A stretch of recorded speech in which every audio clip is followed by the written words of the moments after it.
Vamos lá. Então, nós estamos olhando as Escrituras com uma perspectiva temporal, não é isso?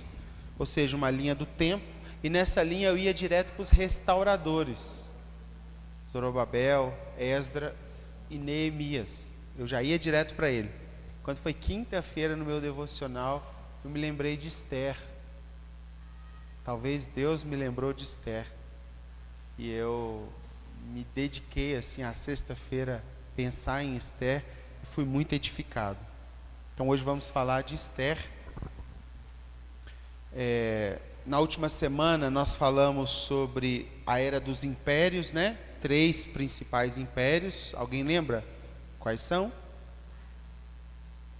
Provinha valendo sonho de valsa, né?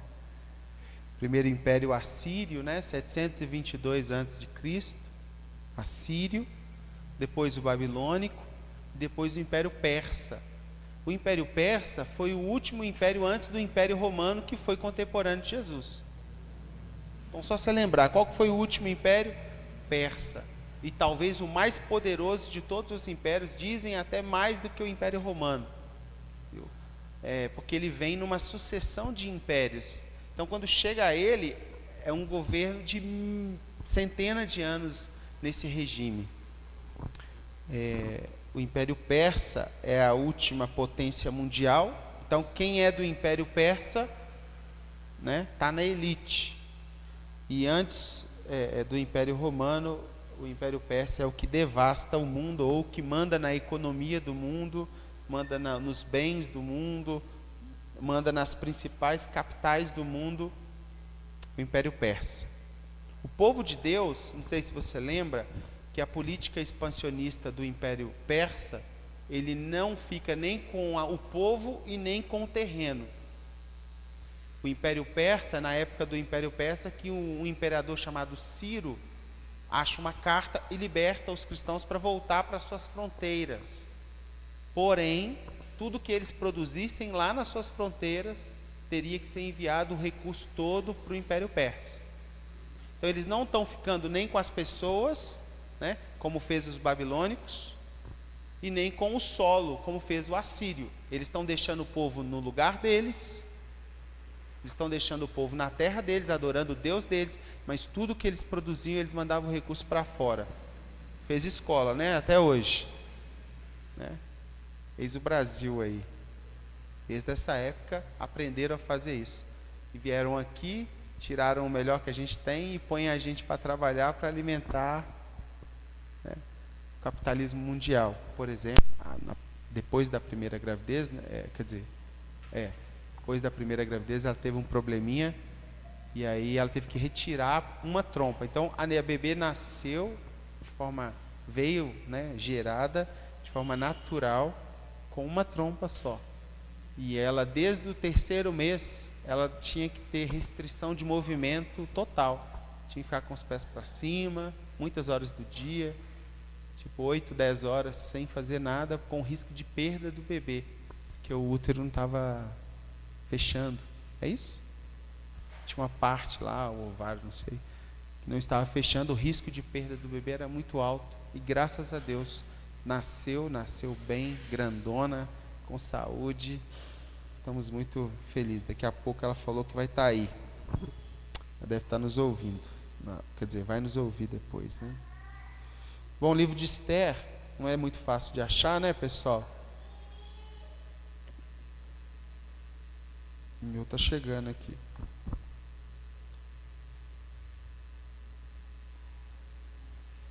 Esther capítulo 4, versículo 14. Vou ler apenas um versículo e depois eu vou explicar. 4,14. Ou melhor, não, 4,14 mesmo. Porque se de todo te calares agora, de outra parte se levantará para os judeus socorro e livramento, mas tu e a casa de teu pai perecereis. E quem sabe se para esta hora ou para esta conjuntura, para esse propósito é que foste levada a rainha?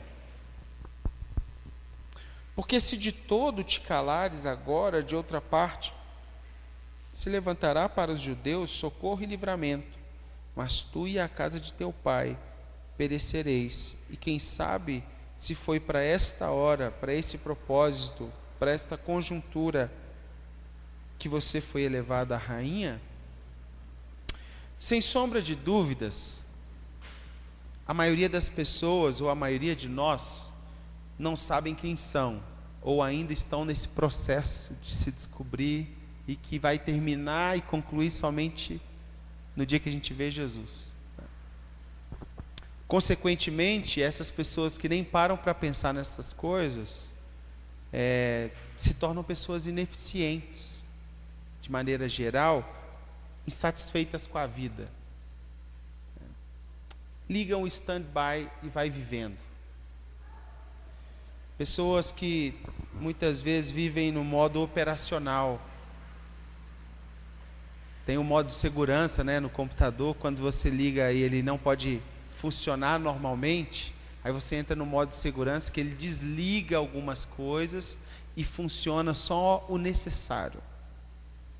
Existem pessoas que estão indo por esse caminho, estão ligadas, porém desligadas. Alguns, nós temos dito já há algum tempo, em modo The Walking Dead, né?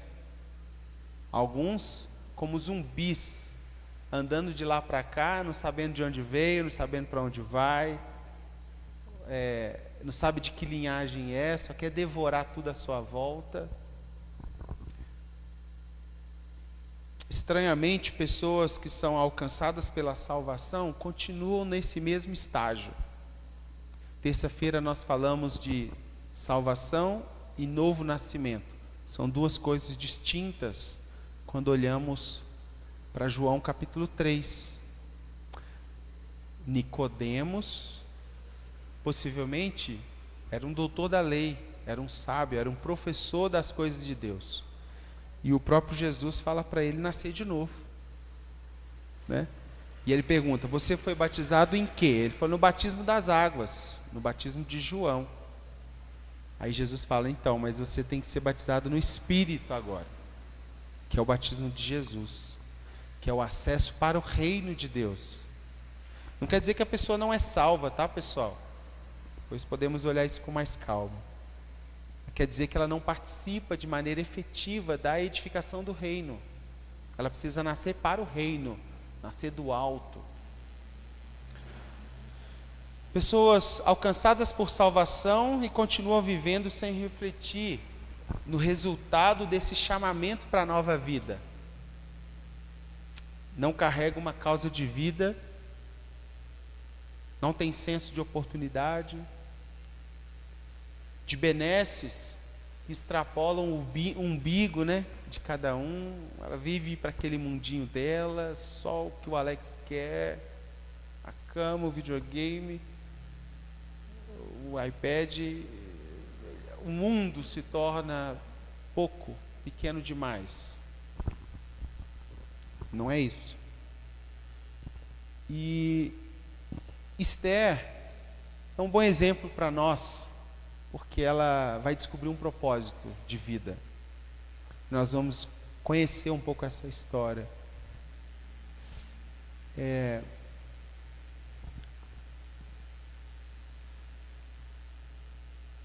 Uma das marcas desse individualismo de cada um por si é o egoísmo, né?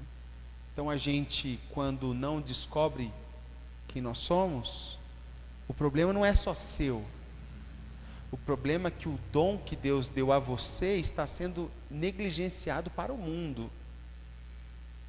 Então, se a gente faz esse caminho de não se perguntar quem a gente é e para qual propósito fomos criados, não é só você que está perdendo. O problema é meu. O problema não é só seu. O problema é que Deus te deu coisas, te estabeleceu coisas que é coletiva, que são dons carismáticos, ou seja, são dons abrangentes para o mundo. E nós temos vivido dias de um profundo egoísmo. Não, preocupe com a sua vida, pastor, eu me preocupo com a minha. Fica na sua, eu fico na minha. Deus deu uma vida para cada um, para que cada um cuide da sua, né? Ditado popular. E mais do que nunca a gente precisa sair dessa posição aqui, ó. Por que esses camaradas estão assim? Porque eles não descobriram quem são, e o que eles querem é um ópio para se dedicar e se perder, para não pensar nessas coisas.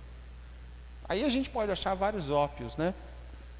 Tem um camarada que eu gosto muito, ele fala umas coisas erradas, mas em algumas é bom, que diz uma frase muito interessante. Ele fala o seguinte: que os 2 dias mais importantes da sua vida são o dia que você nasceu e o dia que você descobre o porquê.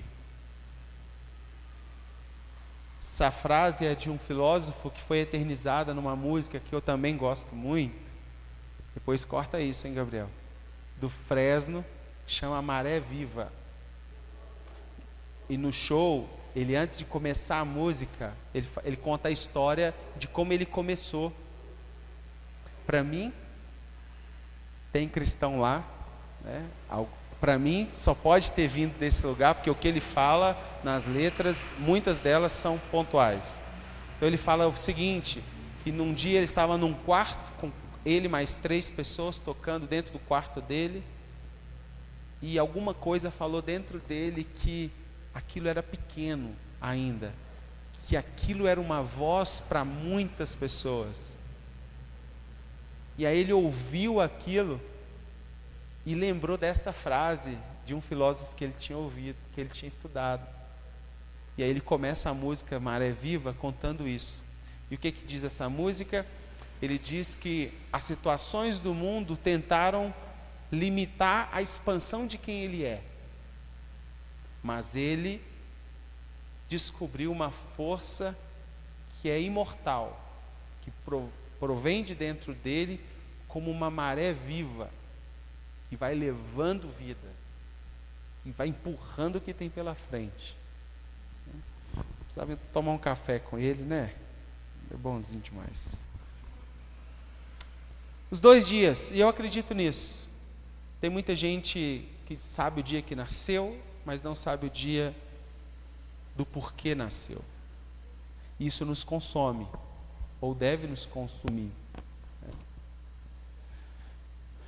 Bom, vamos um pouquinho à história de Esther para a gente entender o contexto. O rei da Pérsia, o rei Assuero, ele fez uma festa, Esther capítulo 1, que durou 180 dias, pessoal. Imagina a festa do seu casamento com um dia, quanto que você não gastaria, ou gastou. Agora imagina 180 dias de festa. Para que Assuero fez essa festa? Talvez na sua Bíblia esteja com o nome de Xerxes. Xerxes é o nome grego, tá bom? Mas 180 dias de festa era para quê? Para demonstrar a riqueza que ele possuía. E de fato ele era muito rico. Ele é uma sucessão do terceiro império. Se o assírio tinha dinheiro, o babilônico tinha mais. Se ele é o terceiro, ele tinha mais do que os dois, porque ele foi invadindo e pegando tudo. Então ele fez 180 dias de festa, mostrando as suas riquezas para todo o povo. E no final dos 180 dias, imagina, dá quantos meses? 6 meses? 6 meses de festa, gente. E no final dos 6 meses, diz a história que os reis já estavam bem chumbados no vinho, capítulo 1,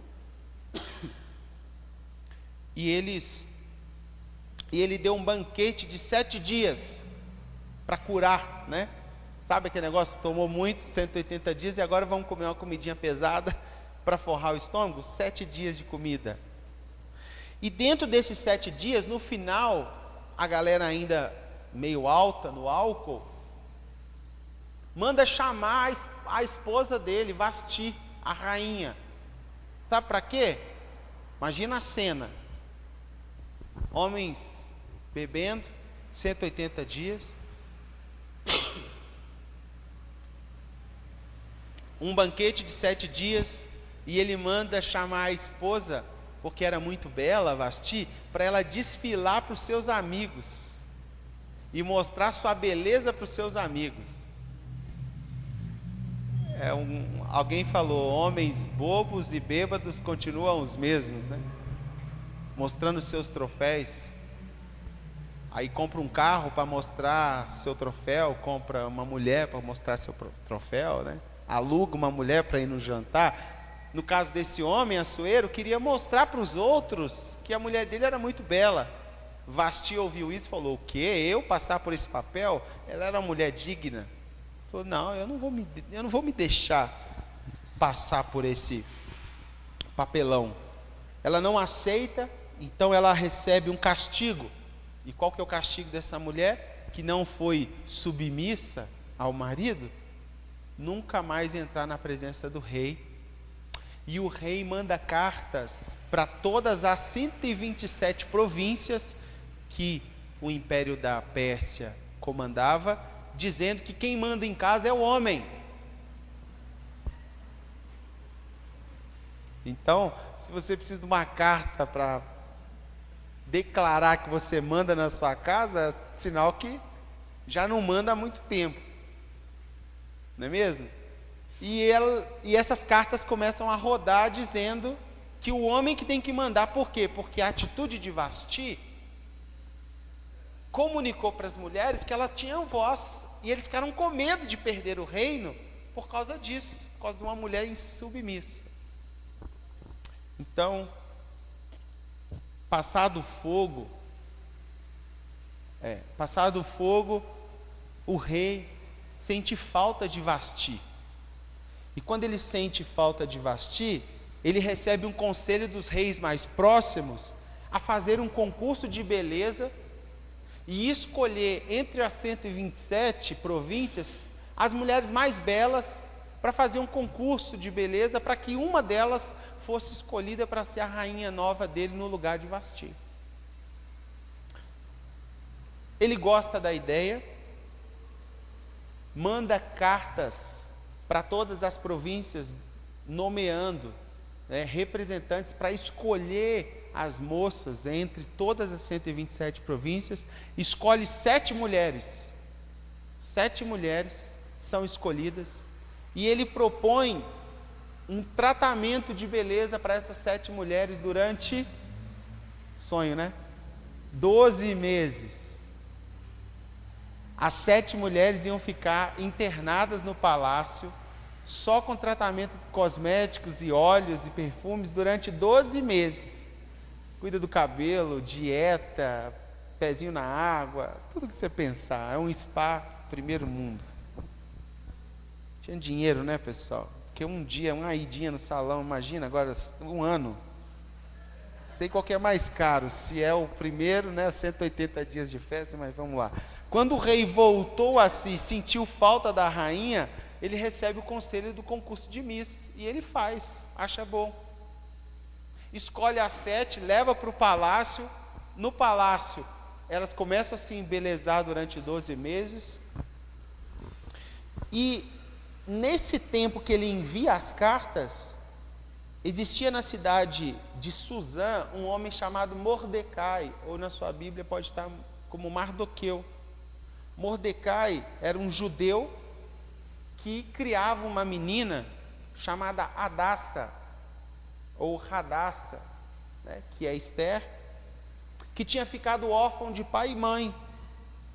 Era filha do primo de Mordecai. Como ele morreu, o primo e a esposa, a menina ficou órfã. Mordecai acolheu a menina como filha, diz o texto. Capítulo 2, versículos 5 e 6. Ele a abraçou como filha, mas na verdade ele era primo, tá bom?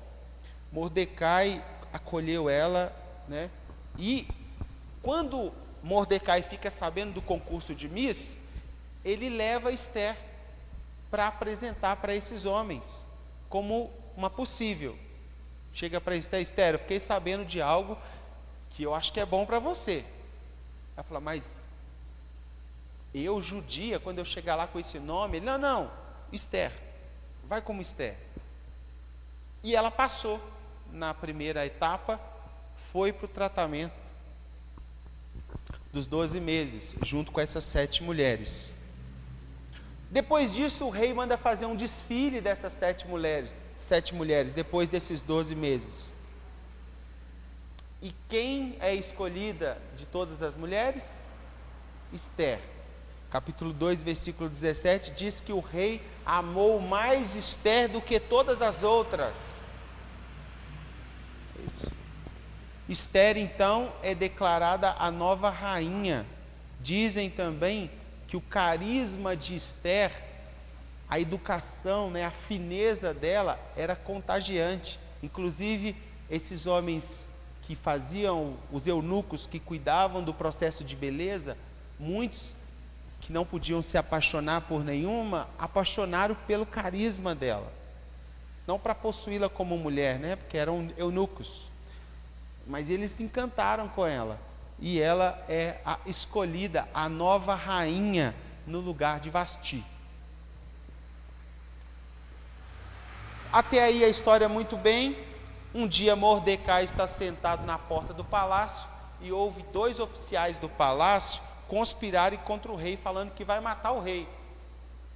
Mordecai escuta isso por ser um homem de bom coração, manda um recado para sua prima, Ester, que está no palácio. Olha, existe uma conspiração e eles vão matar o rei. O rei então manda investigar, descobre que de fato ia matar e mata antes desses 2 oficiais, colocando o nome de Mordecai como um benfeitor ao reino. O nome de Mordecai é registrado nas crônicas daquele tempo. Assuero, nesse mesmo tempo, ele transforma em seu primeiro homem chamado, seu primeiro oficial, né, um homem chamado Amã.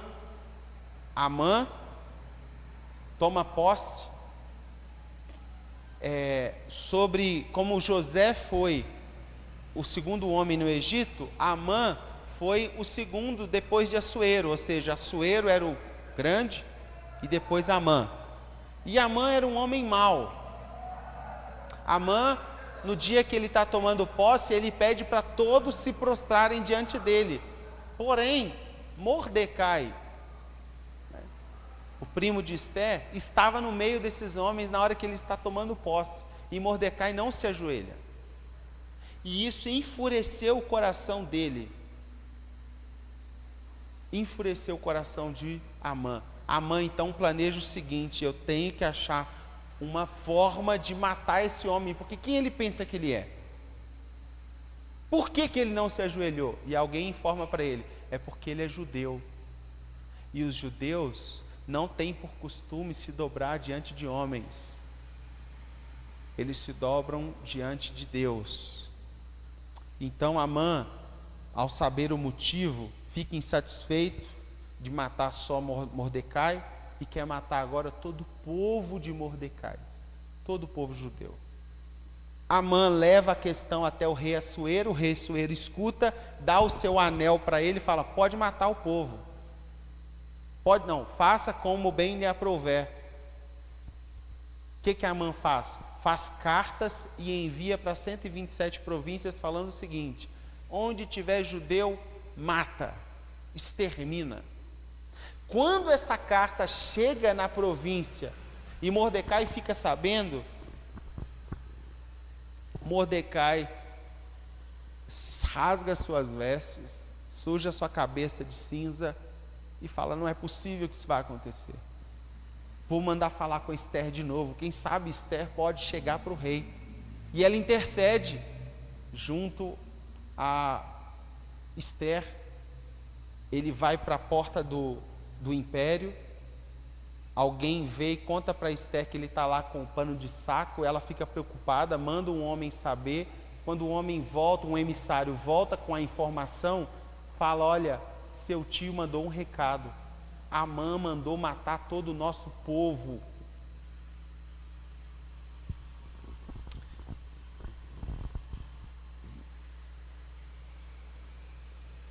Ester então manda outro recado para Mordecai, que é o capítulo 4, versículo 11.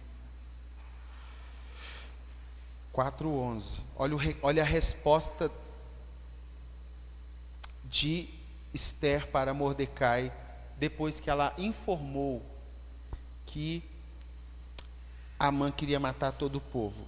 Olha Todos os servos do rei e o povo das províncias do rei sabem que para qualquer homem ou mulher que, sem ser chamado, entrar no pátio interior para avistar-se com o rei, não há senão uma sentença, a de morte, salvo se o rei estender para ele o cetro de ouro, para que viva.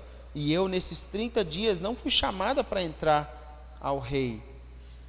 O que Esther está falando? Olha, Mordecai, você está pedindo para mim interceder para o povo, só que eu não posso, eu não tenho essa autorização de ir até o rei. Se eu fizer isso sem autorização prévia, ele pode me matar, né? Eu não posso interferir na rotina dele, na dinâmica dele. Então, o recado volta para Mordecai, versículo 12. Mordecai escuta o que Esther mandou de recado, e no versículo 13 ele responde para ela. Mordecai responde a Esther: não imagine que por estar na casa do rei, só você vai escapar entre todos os judeus.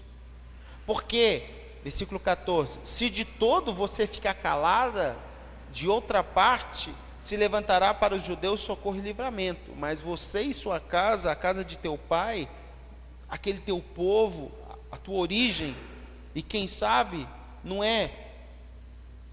todo o teu povo perecerá, e quem sabe não é para este fim que você se tornou rainha da Pérsia. Mordecai manda um novo recado para Esther. Esther, será que toda essa conjuntura de fatos bons, ruins, duros, não congruiu para esse caminho, para você estar nessa posição exata onde você está? Obrigado, Santo. As palavras, pessoal, capítulo 4, 16. As palavras entram como uma espada no coração de Esther. E olha o que Esther responde, versículo 16, 4:16. Vai, ajunta todos os judeus que se acharem em Suzã, jejuai por mim e não comais nem bebais por 3 dias, nem de noite, nem de dia, eu e as minhas servas também jejuaremos. Depois irei ter com o rei, ainda que é contra a lei. Se eu morrer, morri. Se eu perecer, pereci. As palavras de Mordecai fazem sentido para Esther. E Esther começou a descobrir que existem necessidades que podem ser maior que as nossas preocupações. E eu começo a aprender algumas lições com essa mulher. Boa parte da nossa existência, inclusive da minha, nós somos empurrados pelas circunstâncias da vida, pelas pessoas, pelas más notícias, pelas perdas. Na verdade, fugimos dos riscos e vamos tentando sobreviver em meio a esse negócio chamado vida, fugindo da diminuição de danos, tentando sonhar, mas como diz aquele contemporâneo, né? Sonhar e nunca desistir, ter fé, porque fácil não é, nem vai ser. E a vida vai, e os traumas de ontem, né? Os traumas de ontem, a gente vai tentando esquecer da nossa mente. E alguém falou que uma oração pode apagar, né? Não sei como é que faz isso até hoje, mas enfim. E a gente tenta esquecer o trauma de ontem para viver o hoje. Aí o hoje já não está muito bom, porque a gente está preocupado com o amanhã, e a gente tenta viver mais o amanhã. Então vamos empurrar a vida com a barriga, ficando quase sempre na mão do acaso. Até um dia que a coisa começa a virar, pessoal. Porque Esther tinha todos os motivos para repensar a sua história e a sua possibilidade. Primeiro, órfão de pai e mãe. Não é que eles estão distantes, que eles não existem mais nesse plano. Essa menina ainda cedo tem que se mudar para a casa de um primo mais velho, e sabe lá qual é o tipo de cama que esse primo arrumou para ela. Sabe lá que tipo de comida que ela comia antes e agora ela tem que comer. Até que esse primo um dia ouve falar de um concurso de beleza, essa menina fadada ao fracasso se disponibiliza, logo o cargo de rainha cai no seu colo, logo ela está diante de um dos maiores desafios da vida: salvar um povo. Como que a vida é, né? E eu começo a aprender algumas lições. Lição 1. É preciso viver com senso de oportunidade. É preciso viver com senso de oportunidade, pessoal. Abre lá em Colossenses 4:5.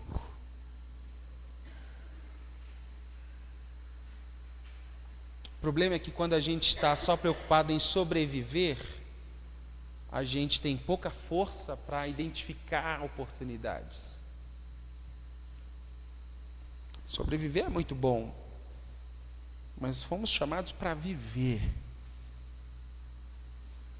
Colossenses 4:5. Portai-vos com sabedoria para os que são de fora, aproveitai as oportunidades. Quando eu fui procurar oportunidades, sabe o que é? Janela de realidades descoberta acidentalmente. Sabe quando as coisas acontecem e parece que foi por acaso?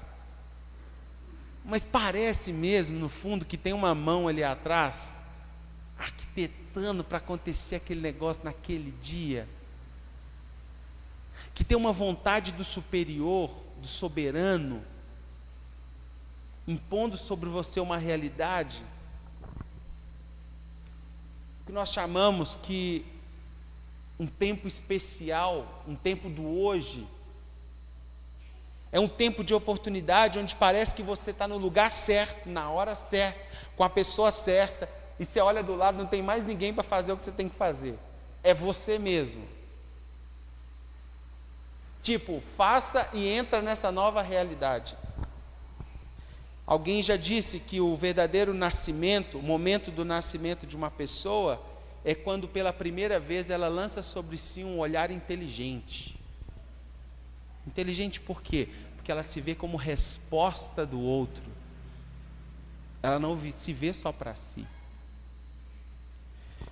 É quando conseguimos parar de olhar por essa pressão do passado e ficar no ópio do futuro e nos entregar com tudo que temos no hoje. É quando nos tornamos autores da nossa própria história.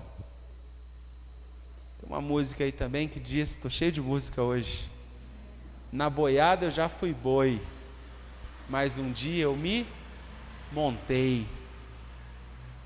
É quando a gente para de ser capacho do tempo e toma a rédea da vida na mão e fala: ei, eu sou ser humano. E Deus me fez, não sei porquê ainda, mas eu quero saber. Eu quero ser. Eu preciso ser. É quando nos saímos da posição, do lugar de vítima. Esther, órfão, não teve pai, não teve mãe, vai morar com um primo, e as desculpas dela se tornam muito pequenas.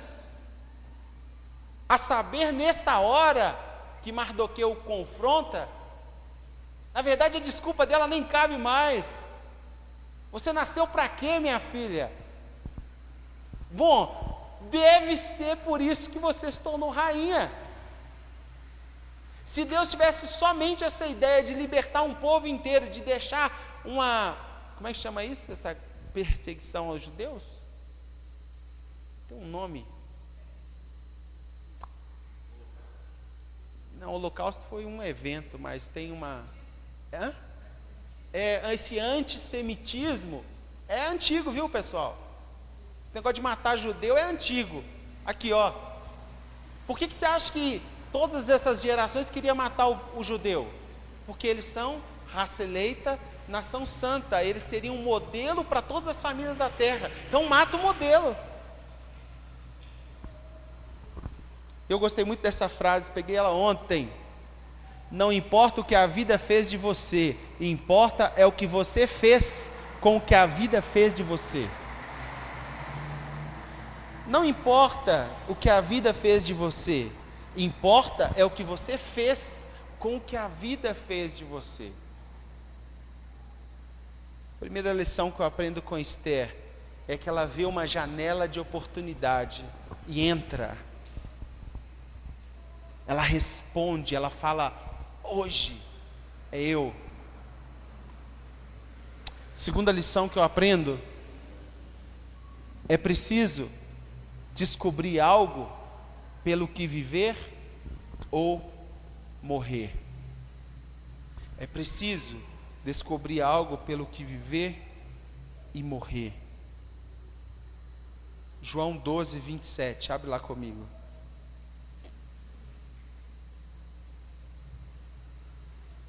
Lembra da frase de Esther? Ó, mandem jejuar por mim, eu também vou jejuar, e eu vou falar com o rei. Mas não, é a mesma mulher que estava com medo de ir. O que mudou? Mudou que caiu a ficha. Deve ser para mim esse negócio. E se eu morrer, morri. Não é isso que ela disse? Olha o que diz em João 12, 27. Agora está angustiada a minha alma, Jesus dizendo, né? E que direi eu? Pai, salva-me desta hora? Mas precisamente com esse propósito eu vim. Foi para esta hora que eu nasci.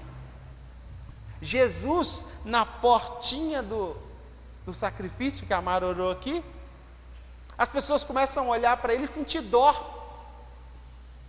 E ele estava sofrendo. Aí ele olha para as pessoas e fala assim: ei, o que vocês querem que eu faça? Se eu nasci, eu só desci desse lugar de Deus e vim nessa terra para esse dia. Foi para ser cravado numa cruz para vocês. Vocês querem que eu faça o quê? Que eu vire para Deus, para o meu pai e fale: o senhor errou? Não, foi para isso. Talvez nessa hora passe um filme na cabeça de Jesus. Gente, ontem caiu a ficha de uma coisa que nunca tinha caído para mim em João 19, quando Jesus é crucificado. Nós ontem fomos ver o filme A Cabana, e eu já tinha lido o livro, eu tenho os dois, o A Cabana, o primeiro que saiu, e depois o Encontro de Jesus na Cabana, que é um teólogo que foi corrigindo algumas coisas, mas é bobeira. O princípio é muito bom. O princípio do filme é muito bom, do livro é muito bom. E uma coisa que eu não tinha reparado ainda na Bíblia, porque a grande crise, e presta atenção nisso, que isso é libertador, gente, é maravilhoso. A grande crise na cabeça da humanidade é a passividade do mal, né? Que Deus permite o mal. Na verdade, o mal não existe, é a ausência desse bem que é Deus. E as pessoas têm hoje legalidade para atuar com o mal. Por quê? Porque a morte feriu. A morte entrou no mundo pela queda de Adão. Porém, aquele texto de Efésios que diz: diante da consumação do mundo, nele ele nos escolheu, apontando para uma escolha de redenção de toda a humanidade antes da criação do mundo. É a mesma coisa que a gente falar que o Jesus que estava lá na Trindade, na hora que veio a causa de quem vai descer, quem vai resolver o negócio, o próprio Jesus se disponibilizou e veio, nasceu humano, foi até o Calvário. E certa hora do filme alguém diz assim: tá bom, você então é pai do Jesus que morreu naquela cruz? Sim, então você não sabe o que é amor, porque você deixou ele sofrer. E aí esse ser, Deus ali, responde: está enganado, você está olhando com uma outra perspectiva. Nós estávamos lá juntos. Olha as minhas marcas. Não quer dizer que Deus não se personificou aqui como Deus, que ele não estava sendo cravado nas suas mãos. A saber, qual pai que na opção de entregar o seu filho ou você, entregaria seu filho? Se por essa porta entrar um assaltante agora e falar para mim que o único que pode morrer aqui é o Alex, o mais razoável de uma pessoa sã em mente é querer trocar de lugar, não é mesmo? Só que nós estamos falando de um pai, de um Deus que entregou o seu filho e ficou contemplando o seu filho. E por que aquelas marcas estão em Deus também? Porque nós pais sabemos, quando machuca um joelhinho, machuca o nosso joelhinho, não é isso? Quando o médico aplica aquela injeção, parece que está aplicando no seu coração, assim, ó. Não é assim? Agora imagina um pai olhando para toda a humanidade, olhando para a contemplação do mundo, das gerações que viriam, olhando para o seu filho e falando: não é possível, eu vou ter que dar isso.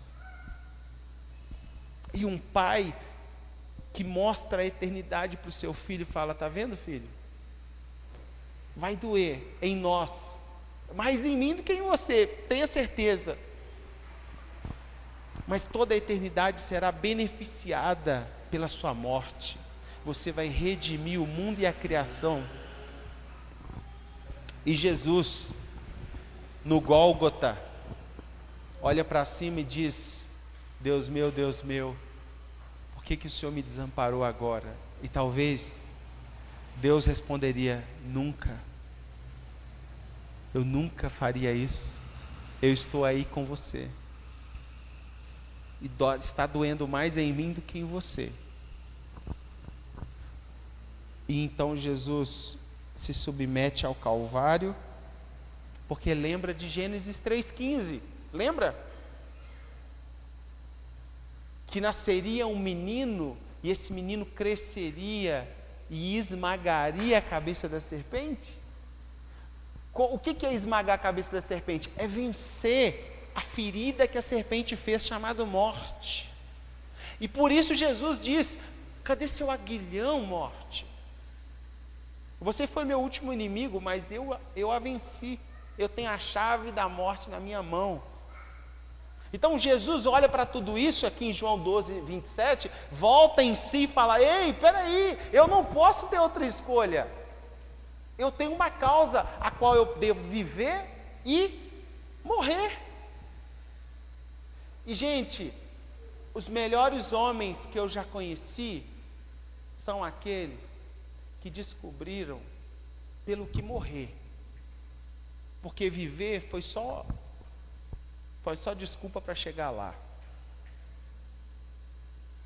Quando você for estudar a história de Martin Luther King Jr., diz a história que ele recebe, é um homem cristão que está advogando o direito dos negros nos Estados Unidos, e um certo dia ele recebe uma carta dizendo o seguinte: cala sua boca, que eu vou matar sua esposa e todos os seus filhos. Aí ele diz assim: olha, vocês podem calar a minha voz, mas nunca calará o meu sangue, porque eu vou me gastar por essa causa. O meu sangue vai entrar na terra e vai brotar milhares de pessoas. E ele mesmo diz essa frase, né? Um homem que não morreria por algo não é digno de viver. E Esté descobriu uma causa para viver ou para morrer. Eu vou falar com o rei. Se é pelo bem do meu povo, eu vou me apresentar ao rei. E se eles cortar sua cabeça, cara, vou morrer tentando. Vou morrer em fé, sem ver a consumação de tudo que eu orei, mas em fé. É preciso descobrir algo pelo que a gente vai viver e que a gente vai morrer. Terceira lição: é preciso nos ver como resposta de algo que é maior do que nós mesmos. Eu sei, você sabe, que as realidades que a gente está vivendo, tem dia que a gente descobre que a gente é muito fraco, que a gente não dá conta, mas tem um negócio lá dentro da gente que não cala, está sempre lá, está sempre te instigando, te fazendo. Será que a vida é só isso? É pouco demais. E essa vozinha, ela é diminuída quando você começa a descobrir causas coletivas. Quando o que você é se torna o beneficiamento de outros. Essa semana encontramos com uma mulher, a Rebeca teve um tempo com uma mulher que chegou do Nordeste, há 30 anos atrás, pobre de marré, trabalhou em bancos privados durante uma vida toda, e um pouco antes de aposentar, cristã, ela teve uma ideia: por que não eu criar um banco para pobre? Ah, banco para pobre? Como assim banco para pobre? Eu vou começar a fazer alguns microcréditos para pessoas que não têm nada, e vou fazer um projeto de vida para essa pessoa se sustentar sua família, e daqui a pouco ela abrir um próprio negócio. O que ela fez? Ela tinha 10 mil reais e começou a abrir microcréditos de 100 a 1.000 reais para pessoas que não tinham nada, com base na história do Yunus, do empreendedorismo social, né? Um homem que numa região extremamente pobre, ele erradicou a pobreza com um banco para pobre, com juros muito baixos e promoção do valor humano. Essa mulher fez isso aqui. Hoje, ela falou com a Rebeca assim: hoje eu estou tendo que abrir outros negócios para escoar meu fluxo de caixa. Então ela tem 5 franquias hoje daquela, tipo Dr. Scholl, como um segundo ramo de negócio, mas o principal ramo dela ela é dona do Banco Liberdade. O que é o Banco Liberdade? É um banco de microcrédito para pessoas que não têm nada, com um projeto de vida e um projeto de missão, que elas vão se sustentar e abençoar o mundo. É isso que a mulher está fazendo. E veio do Nordeste e comia fava e água. Comia fava e água. É um momento na nossa vida que as coisas viram, dá um loop. E eu acredito, pessoal, que Deus tem um lugar para todos nós.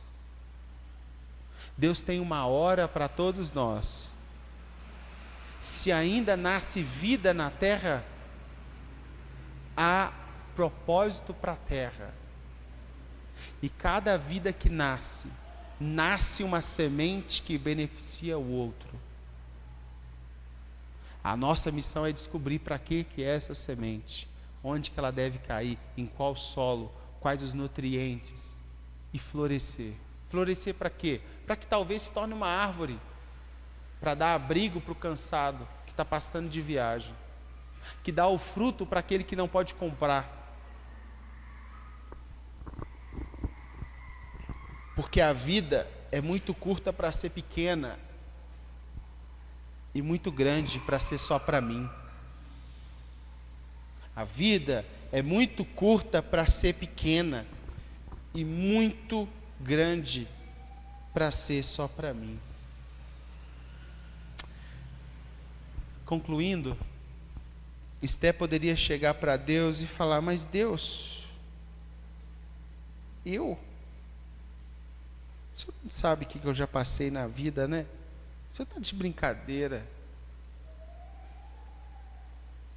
Senhor, o senhor me conhece mesmo? Será que sou capaz disso?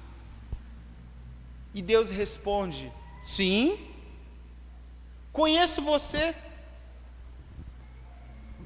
A saber, conheço aqui, ó. Conheço seus avós. Conheço seus bisavós. Conheço seu tataravô. Conheço quando sua primeira geração chegou no Brasil. Conheço. Conheço todo mundo. Conheci sua mãe. Você conheceu minha mãe? Conheci. Eu conheci sua mãe no dia que ela conheceu seu pai. Eu estava lá. Ah, o senhor estava lá? Estava. Na verdade, filha, foi eu que te formei no ventre da sua mãe. Foi eu que teci você com as minhas mãos e fiz cada um dos pedaços do seu corpo. Foi eu. Talvez você não acredita, mas a cada semana de gestação e eu via se desenvolvendo algo, eu sabia que era você. Eu vi cada um dos seus ossos sendo tecidos e entretecidos, formados no interior ainda da sua mãe. Que isso, Senhor? Na verdade, Esther, eu te vi substância informe. Você era uma gotícula microscópica e eu já te conhecia. Quer saber mais, Esther? Levante-se desse lugar de covardia, que antes mesmo de você vir a esse mundo, eu peguei o meu livro e escrevi no meu livro todos os seus dias, cada um deles escrito e determinado, quando nenhum deles ainda havia. Fui eu. E eu estou dizendo, Esther, chegou a sua hora, a hora da sua história acontecer. Seja, fale, abre a sua boca em favor daqueles que não podem falar. Provérbios 31. Senhor, mas minha mãe faleceu. Filha, ainda que a sua mãe viesse a esquecer de você, eu, todavia, não me esquecerei de ti. Na verdade, eu tenho você gravado na palma das minhas mãos, Esther. Os seus cabelos, cada um deles, eu reconto, conto e reconto seus cabelos. Quando cai um, eu vou lá e risco. Te conheço de cima para baixo, de baixo para cima. Eu sei mais de você do que você mesmo de você. Como diz Santo Agostinho, Deus está mais próximo de nós do que nós de nós mesmos. E se Ele que está mais próximo de mim do que eu de mim mesmo diz, seja, faça, esse lugar é o lugar que as desculpas não cabem mais. É o lugar onde seu passado doloroso se torna pequeno para a resposta que você pode dar para o mundo. Simplesmente seja e saia da classe dos zumbis.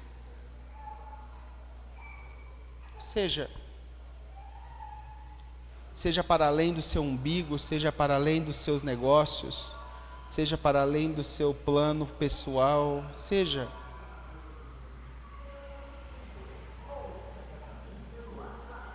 Para finalizar, Deus não mostra o seu nome em todo o livro de Esther. Não tem o nome de Deus. Mas Deus se mostra através de Esther e Mordecai. E a história desse povo termina com o testemunho do livramento de todo um povo e da exaltação de Mordecai ao lugar mais alto do império. Deus se mostrando através de nós. Deus através de nós. Nossa vida não é nada a respeito de nós mesmos. É a respeito de quem Ele é em nós. É porque Ele é em nós. E é para que Ele é em nós. É Deus se permitindo ser conhecido através de nós. Ser visto com valores e princípios que apontam para Ele. A ponto de pessoas nos confundir com o Filho dele, aqui na terra. Eu acho que hoje é um bom dia para que a gente pense em qual oportunidade que está na nossa frente. Que a gente pense uma causa pelo que viver e morrer. E que a gente pense que o que nós somos pode ser resposta para algo maior do que nós mesmos. Ancorados na certeza que foi Ele que nos criou. Ele nos conhece. Ele sabe. Queria te convidar a fechar seus olhos e pensar um pouquinho na sua vida. E enquanto fazemos essa breve oração, os elementos da ceia serão entregues. E nós vamos orar juntos em gratidão ao que Jesus fez naquela cruz. O que Jesus fez naquela cruz.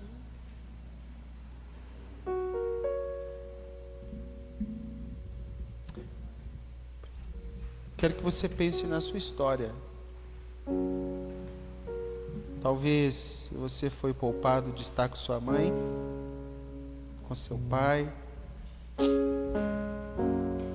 Talvez as coisas não foram como da melhor forma que você imaginava ser.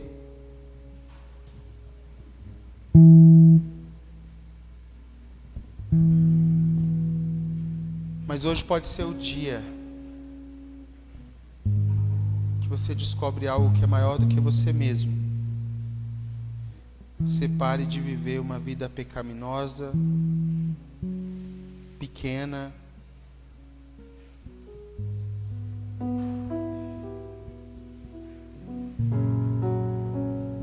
porque a vida é muito curta. A vida é muito curta.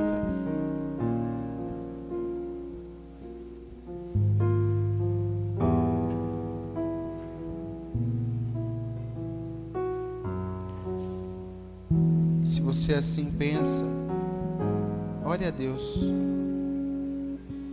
Peça a Deus. Peça a Deus para te levar a esse lugar que você vê uma causa a se gastar.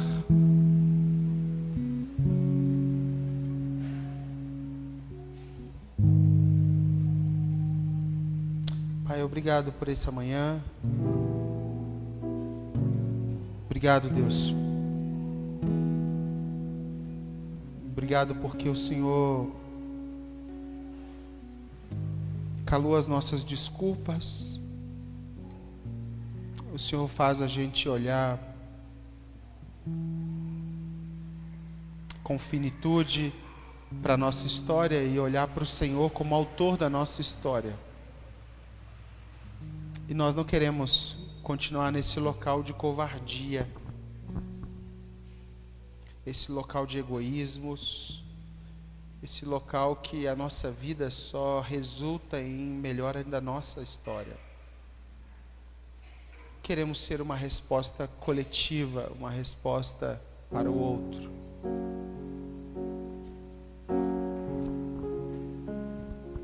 Queremos ser, Senhor. Eu peço que o Senhor essa manhã visite o coração de cada um aqui e leve essas palavras na convicção